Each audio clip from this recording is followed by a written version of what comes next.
이 명국은 여명인데요. 여성분의 명국입니다.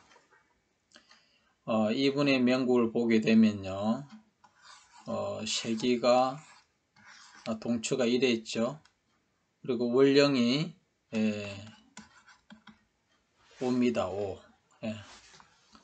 월령이 화기에 있어 가지고 세기를 보게 되면 수생하고 또 자리에서도 거왕합니다. 그래서 또 월령에서도 화기니까 성왕해서 새가 태왕합니다. 자, 새가 태왕한 가운데 명국 전체를 보게 되면 남편이 팔목이 됩니다. 남편의 팔목이 성국으로 돼서 새를 귀인새생을 합니다. 그리고 새가 더덕 견고한 것에 있어 가지고 암장수 유금과 유금이 또 편제를 생함으로써 이 여성은 재물복은 있는 명국이 됩니다. 그래서 사업을 하고 있고요. 돈은 있는 명국이라는 것을 알 수가 있습니다. 그런데 중요한 것은 이 귀성이 남편이 귀인새생을 하고 있고 또 세공의 천지반이 서로 화생토 상생이 됐기 때문에 가정운이 되게 좋다고 볼 수 있습니다.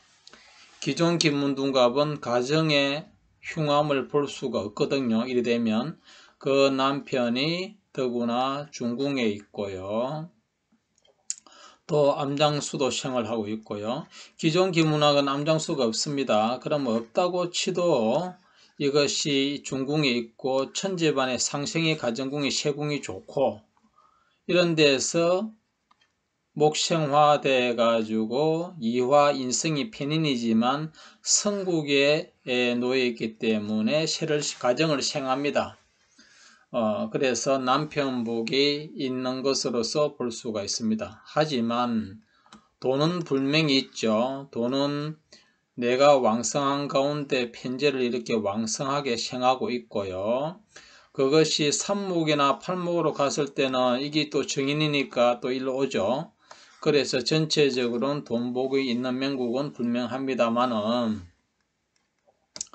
남편이 보게 되면 여기서 남편이 어디로 가느냐 하게 되면 남편의 기준에서 보게 되면 이 목이 처음에는 성국에서 이렇게 갑니다. 성국의 길로서 제차 토생금 금생수에서는 제자리가 오게 되면 여기에 팔목은 이제는 제자리 오게 되면 오토를 합하게 돼요. 오토를 합하게 되면 오토는 신자진 합수가 되고 인호술 합하가 됩니다. 그러면 이걸 충국을 하겠죠. 그러면 칠화에 해당되는 육친하고는 인연이 없거나 그들하고 사이가 안 좋구나 흉하다는 걸 알 수가 있겠고요. 여기에 팔목이 오토를 합을 함으로써의 유금손을 합하게 됩니다. 그렇다면 이 남편인 팔목이 유금을 합하는 것이 되기 때문에 여기는 극을 받게 됩니다. 그렇다면 나와 함께 있는 남자는 남자 구실을 못하거나 이별하든지 사별하든지 이사별을 면치 못한다는 걸 알 수가 있습니다. 만일 암장수가 없다면 이건 아까 말씀처럼 가정궁이 길하고 이 또한 관인세생이 되기 때문에 남편복에 있다 내지는 그렇게 봐야 됩니다. 물론 천반에서 그걸 하고 있지만 크게 문제가 되지 않습니다. 왜냐하면 이 왕성한 수기가 또 생을 해주고 있기 때문에 그렇습니다. 중궁 자체가 힘이 좋고요. 또 수가 생해주기 때문에 그리고 더더욱 가정궁이 천지반에 좋기 때문에 상생을 하잖아요. 화생토. 천지반에 합의되기 때문에 남편이 비록 약간 무능하거나 좀 그렇다 하더라도 이혼이나 사별까지는 되지 않는다고 볼 수 있는 건데 이 팔목의 규성이 오토를 합을 함으로써 바로 유금을 합을 하니 팔목은 충고를 받아 죽는 거죠. 그러면 반드시 남편하고 이별하든지 사별을 하게 되는 것이 됩니다. 자, 그렇다면 여기에서 언제 이별하고 언제 사별할 것인가? 그거는 보게 되면 만난 거는 제가 여기에서는 패스하고요. 여기에 37대운에 보게 되면 상관운이 옵니다. 상관이 오기 때문에 여자애는 치명적이니까 이별하지 않느냐, 이사별하지 않느냐 이렇게 볼 수도 있습니다만은 상관이라 해가지고 다 그렇지는 않아요. 경우에 따라서는 상관 때문에 남편이 더 잘 될 수도 있습니다. 그런데 그거 가지고는 말하면 안 되고요. 단식법으로 이 상관이 7호고 옴으로써 7호고 3살 육수로 가거든요. 육수로 오게 되면 육수는 그대로가 해묘미 한목 10토하고 육수 해묘 여기 닿게 돼요. 그래서 오토를 합을 함으로써 이별을 하게 됩니다. 그리고 이명국은 그 다음에 이것이 팔목의 첫 남편이죠. 첫 남편은 안 돼요. 첫 남편은 사람이 거칠고 강합니다. 자애심이 없어요. 그런데 재혼을 하게 되면 왜 되느냐? 이명국은 재혼을 하게 되면 훨씬 착하고 어진 사람을 만나요. 그 재혼이 많은 그 12지지의 자축, 인묘, 진사, 온묘, 신유, 수례 이렇게 쭉 보게 되면 여기에 띠가 있어요. 재혼의 태생은 바로 옆에 있는 쥐띠가 됩니다. 쥐띠가 매력적이죠. 쥐띠가 만남으로써 두 번째 배우자는 쥐띠의 인연이 됩니다. 물론 세 번째도 무슨 띠인가 알 수가 있습니다.